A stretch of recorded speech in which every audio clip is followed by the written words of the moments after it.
सभी भक्तजनों को नमस्कार। आज हम सुनेंगे 32 पूर्णमासी व्रत की कथा। इस कथा को करने से अखंड सौभाग्य प्राप्त होता है और मनुष्य जीवन में हम सारे सुखों को भोगते हैं और अपना जीवन अच्छे से व्यतीत करते हैं। ये 32 पूर्णमासी व्रत सभी मनुष्यों को करना चाहिए। आइए सुनते हैं अब हम 32 पूर्णमासी व्रत की कथा। द्वापर युग में एक समय की बात है। माता यशोदा जी ने कृष्ण से कहा, हे कृष्ण, तुम सारे संसार के उत्पन्न करता, पोषण तथा उसके संहार करता हो।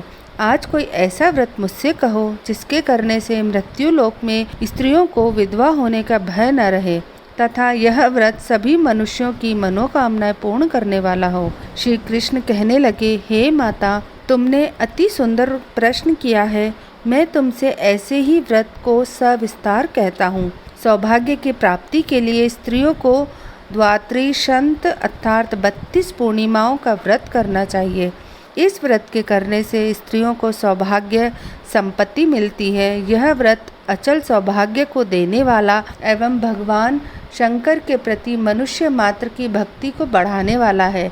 यशोदा जी कहने लगी, हे कृष्ण, सर्वप्रथम इस व्रत को मृत्यु लोक में किसने किया था, इसके विषय में विस्तार पूर्वक मुझसे कहो। श्री कृष्ण जी कहने लगे कि इस भूमंडल पर एक अत्यंत प्रसिद्ध राजा चंद्रहास से पालित अनेक प्रकार के रत्नों से परिपूर्ण कातिका नाम की एक नगरी थी। वहाँ पर धनेश्वर नाम का एक ब्राह्मण था और उसकी स्त्री अति सुशील और रूपवती थी। दोनों ही उस नगरी में बड़े प्रेम के साथ रहते थे।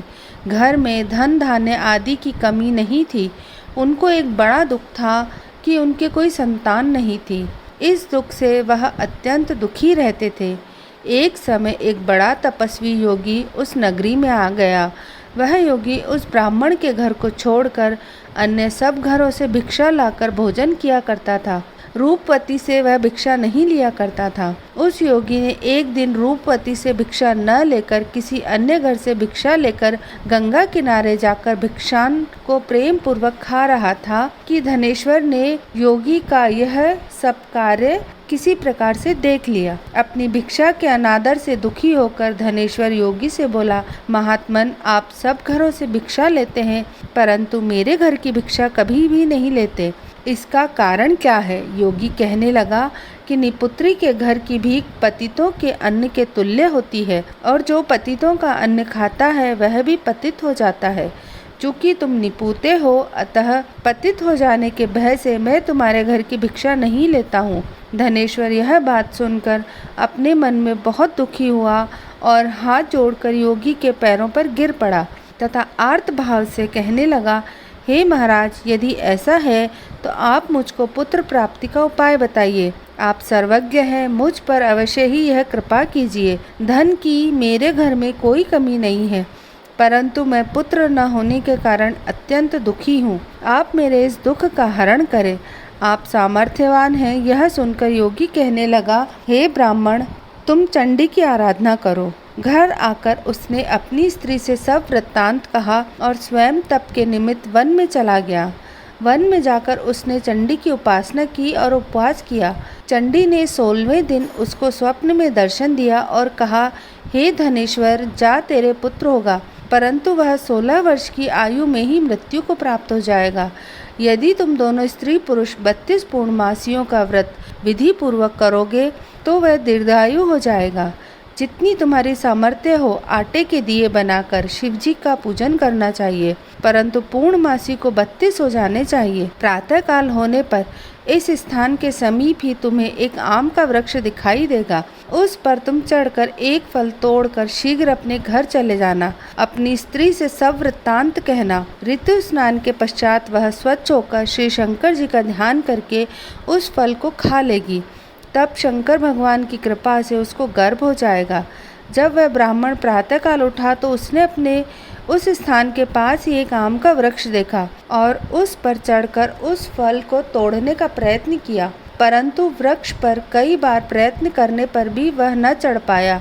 तब तो उस ब्राह्मण को बहुत चिंता हुई और विघ्न विनाशक श्री गणेश जी की वंदना करने लगा। हे दयानिधे, हे दयाविंदो, अपने भक्तों के विघ्नों का नाश करके उनके मंगल कार्य को करने वाले दुष्टों का नाश करने वाले, रिद्धि सिद्धि के देने वाले, आप मुझको कृपा करके इतना बल दें कि मैं अपनी मनोकामना पूर्ण कर सकूं। इस प्रकार गणेश जी की प्रार्थना करने पर उनकी कृपा से धनेश्वर वृक्ष पर चढ़ गया और उसने एक अति सुंदर आम का फल देखा। उसने सोचा कि जो वरदान से फल मिला था वह यह है और कोई फल दिखाई नहीं देता। उस धनेश्वर ब्राह्मण ने जल्दी से उस फल को तोड़कर अपनी स्त्री को लाकर दिया और उसकी पत्नी ने अपने पति के कथनानुसार उस फल को खा लिया और वह गर्भवती हो गई।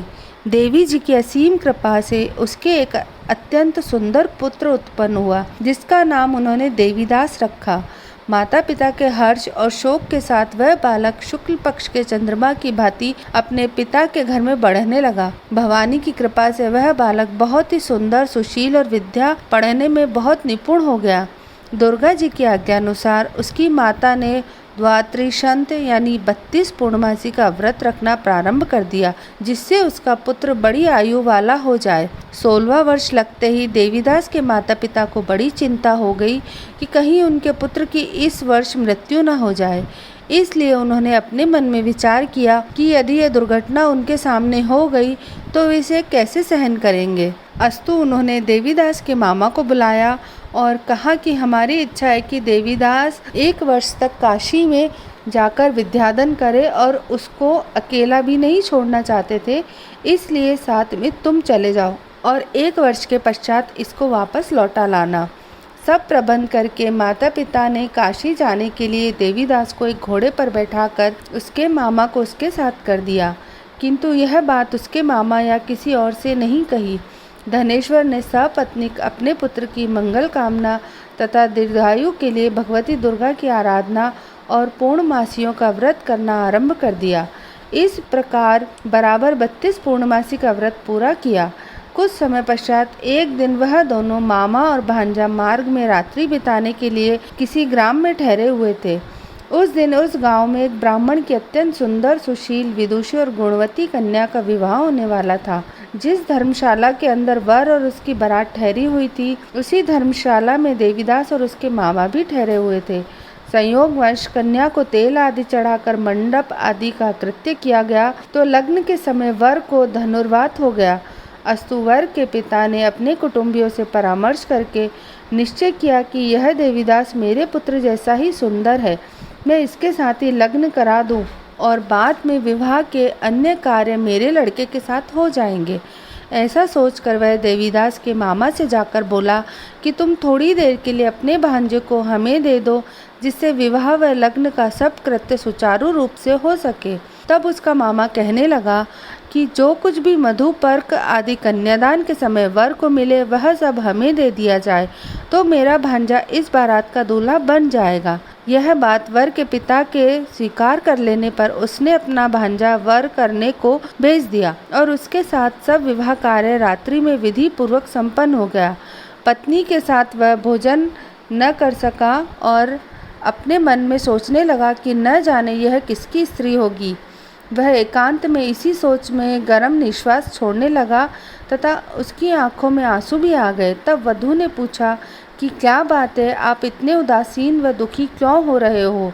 तब उसने सब बातें जो वर के पिता व उसके मामा में हुई थी उसको बतला दी। तब कन्या कहने लगी कि यह ब्रह्म विवाह के विपरीत कैसे हो सकता है। देव, ब्राह्मण और अग्नि के सामने मैंने आपको ही अपना पति बनाया है, इसलिए आप ही मेरे पति हैं। मैं आपकी ही पत्नी रहूंगी, किसी अन्य की कदापि नहीं। तब देवीदास ने कहा, ऐसा मत करिए, क्योंकि मेरी आयु बहुत थोड़ी है, मेरे पश्चात आपकी क्या गति होगी, इन बातों को अच्छी तरह विचार कर लो।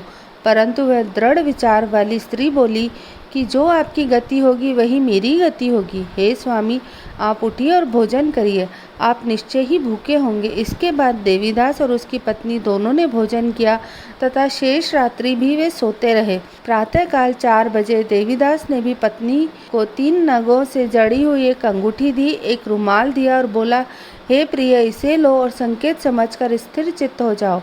मेरा मरण और जीवन जानने के लिए एक पुष्प वाटिका बना लो, उसमें सुगंधी वाली एक नव मल्लिका लगा लो, उसको प्रतिदिन जल से सींचा करो, आनंद के साथ खेलो कूदो तथा उत्सव मनाओ।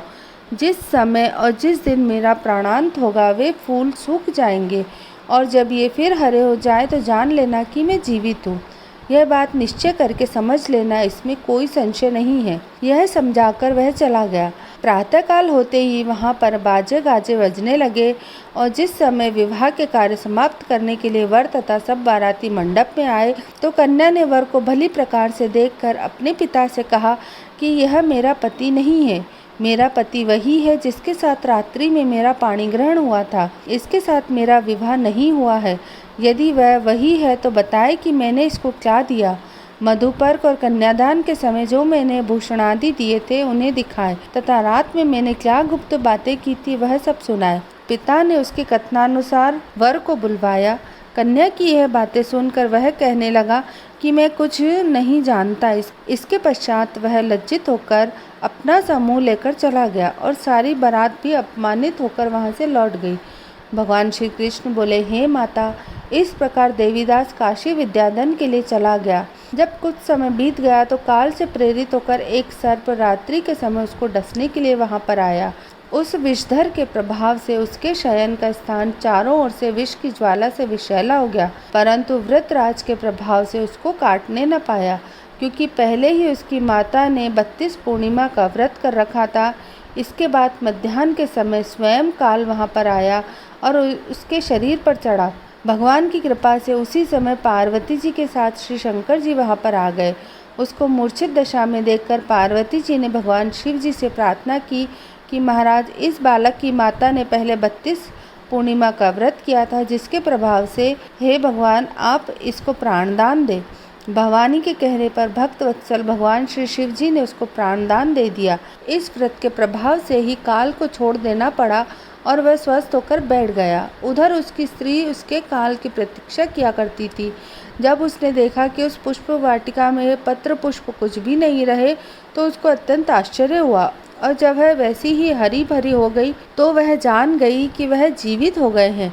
यह देखकर वह बहुत प्रसन्न मन से अपने पिता से कहने लगी कि पिताजी, मेरे पति जीवित हैं, आप उनको ढूंढिए। जब 16 वर्ष व्यतीत हो गया तो देवीदास अपने मामा के साथ काशी से चल दिया। इधर उसके ससुर उसको ढूंढने के लिए अपने घर से जाने वाले ही थे कि वह दोनों मामा भांजे वहां पर आ गए। उसको आया देखकर उसका ससुर बड़ी प्रसन्नता के साथ उसको अपने घर ले आया। उस समय नगर के निवासी भी वहां इकट्ठे हो गए और सबने निश्चय किया कि अवश्य ही इसी बालक के साथ इस कन्या का विवाह हुआ था। उस बालक को जब कन्या ने देखा तो पहचान लिया और कहा कि यह तो वही है जो संकेत करने गया था। तदुपरांत सभी कहने लगे, भला हुआ जो यह आ गया, और सब नगरवासियों ने आनंद मनाया। कुछ दिन बाद देवीदास ने अपनी पत्नी और मामा के साथ अपने ससुर के घर से बहुत सा धन दहेज में लेकर अपने घर के लिए प्रस्थान किया। जब वह अपने गांव के निकट आ गया तो कई लोगों ने उसको देखकर उसके माता पिता को पहले ही जाकर खबर दे दी कि तुम्हारा पुत्र देवीदास अपनी पत्नी और मामा के सहित आ रहा है। ऐसा समाचार सुनकर पहले तो उन्हें विश्वास ही नहीं हुआ, किंतु जब और लोगों ने भी उनकी बात का समर्थन किया तो उनको बड़ा आश्चर्य हुआ। लेकिन थोड़ी देर में देवीदास ने आकर अपने माता पिता के चरणों में अपना सिर रखकर प्रणाम किया और उसकी पत्नी ने अपने सास ससुर के चरणों का स्पर्श किया तो माता पिता ने अपने पुत्र और पुत्रवधू को अपने हृदय से लगा लिया और दोनों की आंखों से प्रेमाश्रु बह चले। अपने पुत्र और पुत्रवधू के आने की खुशी में धनेश्वर बड़ा भारी उत्सव किया और ब्राह्मणों को बहुत सी दान दक्षिणा देकर प्रसन्न किया। श्री कृष्ण जी कहने लगे, इस प्रकार धनेश्वर 32 पूर्णिमाओं के व्रत के प्रभाव से पुत्रवान हो गया। जो भी स्त्रियां इस व्रत को करती हैं वे जन्म जन्मांतरों में वैधव्य का दुख नहीं भोगती और सदैव सौभाग्यवती रहती हैं। यह मेरा वचन है, इसमें कोई संदेह नहीं मानना। यह व्रत पुत्र पौत्रों को देने वाला तथा संपूर्ण मनोकामनाओं को पूर्ण करने वाला है। द्वात्रिशंत यानी 32 पूर्णिमाओं के व्रत करने से व्रती की सब इच्छाएं भगवान शिव जी की कृपा से पूर्ण हो जाती हैं। बोलो भगवान शंकर की जय। तो दोस्तों, ये थी हमारी आज की कथा 32 पूर्णमासी की। अगर आपको हमारी ये कथा अच्छी लगे तो इस वीडियो को आप लाइक करिए, इसे अपने परिवारजनों और मित्रों के साथ शेयर करिए और हमारे चैनल को सब्सक्राइब ज़रूर करिए।